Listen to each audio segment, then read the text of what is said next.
Welcome to r/Tales from Tech Support, where we get to have a little chuckle at the technologically disadvantaged. Like me. I'm Uncle Reddit, and have I got a story for you. Welcome back to the channel, guys. Today, of course, we're going to be doing some Tales from Tech Support.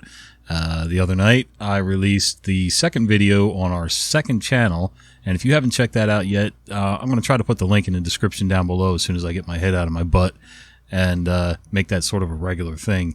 But that is going to be Story Time with Uncle Reddit. MC is what the logo says.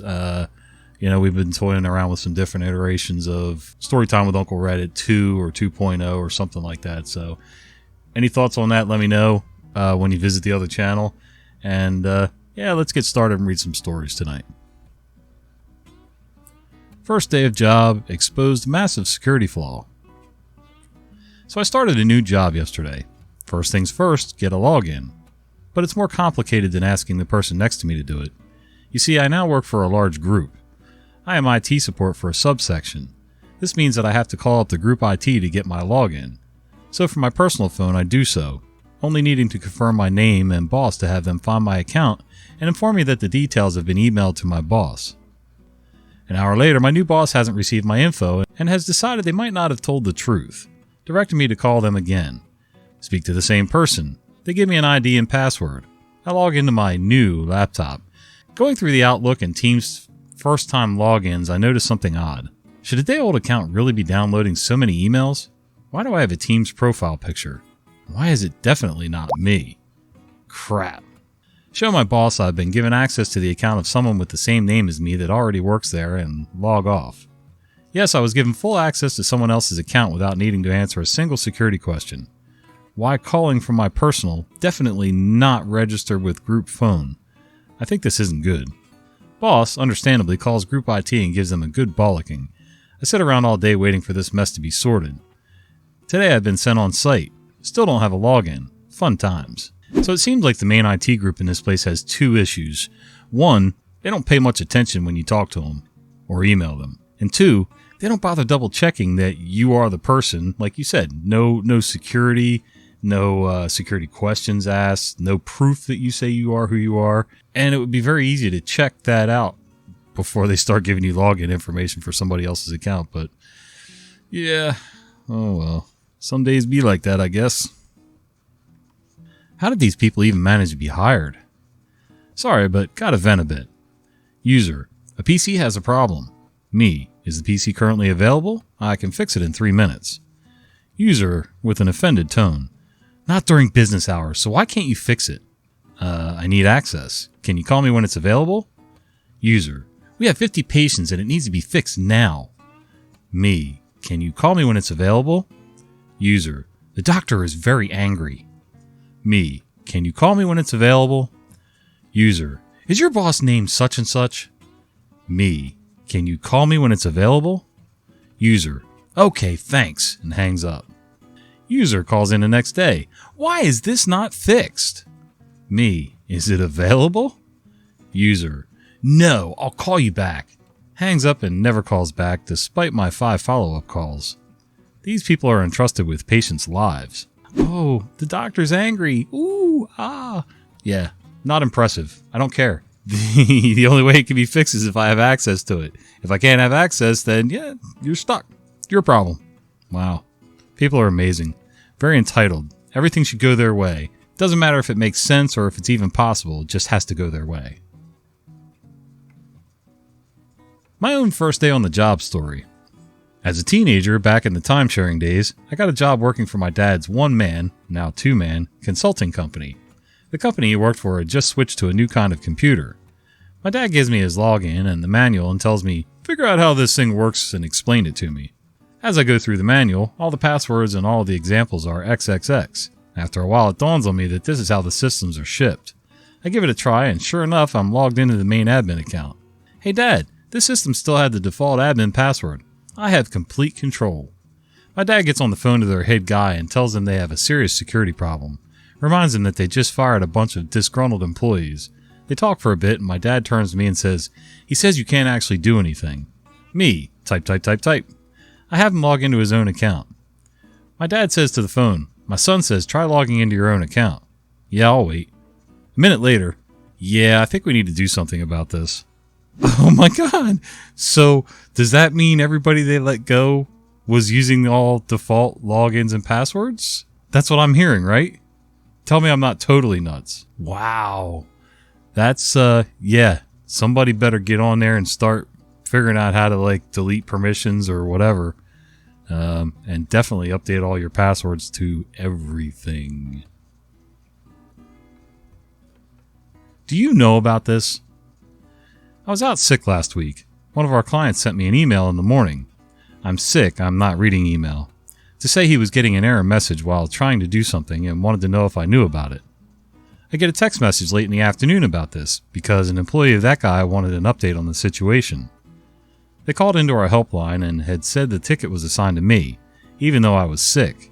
The helpline person, one of my employees, pinged me to check on this because she couldn't find the ticket. All the client had done was send me an email. He hadn't called our helpline or submitted a ticket over the web. In fact, no ticket was created for it at all. No one else was having that problem, so no one on our team had any idea those errors were occurring.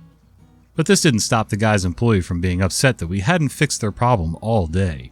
They did calm down once they discovered that no ticket had been created. It doesn't matter how many emails and Yammer announcements and websites we plaster with "Please start support requests or incidents by calling our helpline" or submitting a ticket over the web. Clients won't do it. I bet if you stopped responding completely, 100%, except for the ticket system or the helpline, I bet they would start using one of those too. Don't respond at all. Don't care. Just pretend they don't exist. They'll change around eventually if they know that's the only way to get a hold of you. I bet. You dirty rats. Oh my god, who was that? Is that Jimmy Cagney who used to say all that all the time in the old movies?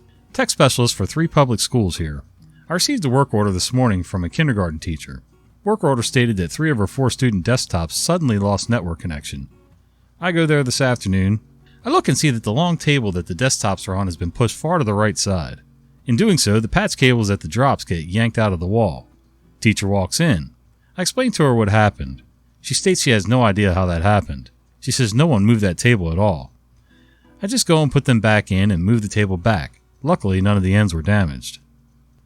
As I'm leaving, the students come in from an activity. The teacher aide is with them. She asks me what was the problem with the computers. I explain it to her. The kids all yell out, "Mrs. Watkins," the teacher, "moved the table to get our dodgeball." I just laughed and walked off. Dealing with the teacher is like dealing with the children many times. Always remember, users lie. Yes, they do. She was embarrassed. Okay, but unless she snatched the cables out, well, maybe she did. If she lied about it, that means she just pushed that table until something popped and snapped or whatever. But I can't believe it didn't break the ends on the cables or the faceplate off of the wall cover. Anyway, why lie? It just doesn't make any sense, man. A long drive to scan a barcode. Way back in the previous century, I worked as a field tech for a computer company. I covered a large territory of the U.S. Southwest. I had one large customer in the town I lived in and a bunch scattered around in other towns and cities. I had one smallish customer about 4 hours away by car, but I didn't have to visit them very often, until they received some training from a lady from our support office. I had never met or dealt with Training Lady, TL, before, but I had heard of her, but I knew very little about her. One of the things I had set up at this customer were some handheld laser scanners. These weren't very common at this point, and they had to be programmed to read different types of labels. Each scanner came with a quick start card. You scanned a label to put the device into program mode. Then you scanned the type of labels it needed to scan. Then you scanned a save and exit label, and all was cool. It took maybe 15 seconds to program a scanner. Pretty easy, right? Needless to say, I had left all the installed scanners programmed and working when I installed the equipment. Anyway, I get a page from my boss one day. Oh, pagers, remember those? I call the office. He's in a panic. TL has been calling, complaining that nothing works. I didn't complete the install, she can't do training, and so on. My boss at the time was a spineless jellyfish who lived in terror of everyone except his own minions. I knew I had to stamp on this right away.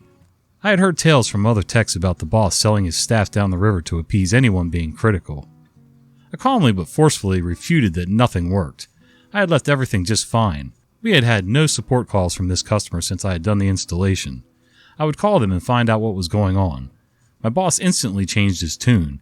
He knew it couldn't be true. I was one of the best techs, blah blah blah. I called the customer and talked to my contact there. She's very nice. Did I want to talk to TL? Oh, yes please. TL gets on the phone. A couple of scanners aren't working. Okay, I say, it's easy to reprogram them, I'll walk her through it. It'll take less than a minute. Sorry, she's busy. Can't I just come out and do it? Well, yes I can, but it's a 4-hour drive, so I can't be there until next day. Is she sure she can't try it? As an aside, I've trained multiple customers to do the programming on their own. Take one of the quick start cards and number the labels in order. This is meant to be end user friendly. No, she won't do it, it's not her job, it's mine. She'll see me tomorrow. I was about boiling with rage when I got off the phone. I called the support office and spoke to one of my buddies there that did phone and remote support for customers. I explained what's going on and asked if they don't normally talk customers through stuff like this. My buddy explodes. He's had multiple problems with TL. She's horrible, should be fired. He hates her. My buddy is a pretty mild-mannered guy. I'm shocked by his reaction, but it's clear that TL has a history of making waves, so I decide this isn't a hill I want to die on. I called my boss back and explained that there are 2 scanners that need to be reprogrammed. TL will not do it even though it's totally simple. She wants me to drive out and do it. I was not surprised that my boss wanted me to go. He was too chicken to raise the issue with TL's boss. Easier to have me drive 8 hours. Next morning I wake up early and drive to the remote site. TL is very polite and professional while I reprogram a couple scanners. I make sure there isn't anything else they need and leave. So 8 hours of driving for about 5 minutes of work, with my paperwork included. All because I had a chicken crap boss and a sociopath TL. A couple months later, my boss moved to a different company. There was a collective sigh of relief in the whole department from everyone. I also found out later that he had allowed our billing to get totally screwed up. Hundreds of newly installed devices had not been added to our maintenance contracts. He probably cost the company a couple $100,000 in lost revenue. Ouch. I'd say about 90% of the bosses I've ever had in life were one of 2 types. One is total dictator, a-hole, know-it-all, won't back down for anything, whether he's right, wrong, or indifferent. Never listens to anybody, his way or the highway. The other type is sort of the same, except when somebody directly confronts him. Then all of a sudden his head kind of ducks back in his shell a little bit and he's kind of like, well, maybe, just to appease the person that's being irritated or confronting him. And I learned real quick with that type of boss that if I was just a little bolder and a little louder than the last person that confronted him, I could always get him to swing around my way. Now, was I always right? No. There were some cases where he should have very rightly said, no, absolutely not, you're not doing this, it doesn't make sense, it doesn't work, blah, blah, blah. But, I wasn't going to be the one taking all the abuse, that's for damn sure. Just touch it. Well, how do I do that? I work in a tech-related field. All my team members interact on some level with troubleshooting code, from actual dev work to copy-paste QA checks. None of us are end users. We're at a team lunch, and as with most restaurants in my city, the ordering is digital. There's a little puck on the table with a QR code and an NFC tag that links to their ordering page for that table. The puck is very clear about its ability to do either with words and images. Also, for background info, here in Australia, contactless payment has been the norm for over 10 years now. Wow. We all know how contactless works, or at least we all should. One of us was having trouble scanning the QR code. I think it was bad lighting from their angle or something.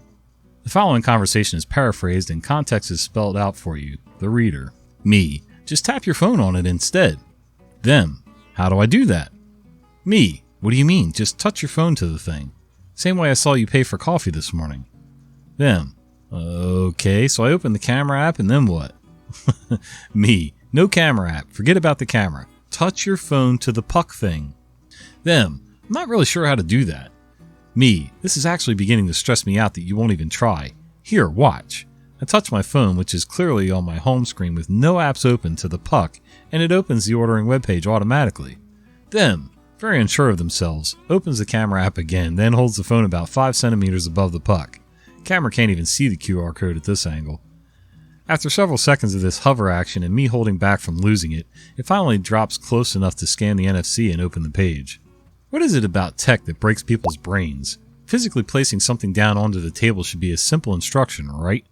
I don't understand the utter refusal to do the one thing that would work, and then when finally convinced to try, still makes touch it with hover above it like some sort of force field is in the way. it is a difficult thing for some people to get their heads around. Although if that same person paid for coffee that morning the same way, why didn't they get that reference? I don't understand. But anyway, I love my NFC tags and QR codes because everybody's a little different. At my day business, my soap shop, I have an NFC tag and a QR code right inside the front window of the shop so that people can either tap the window and go right to our website and get our hours, our pricing, our products, whatever, our email, or they can use their camera app and scan the QR code, and there you go. So I love them both. It took me a little while to get used to them. I'm a little hard head sometimes, but once you get onto it, contactless is great. Well, hey guys, I hope you enjoyed the stories, and if you did, do me a favor, if you feel like it. If you could, give us a like on this video, maybe subscribe to the channel, and if you haven't already, click that little bell icon down below so you don't miss the fat guy with the beard telling you stories. See ya!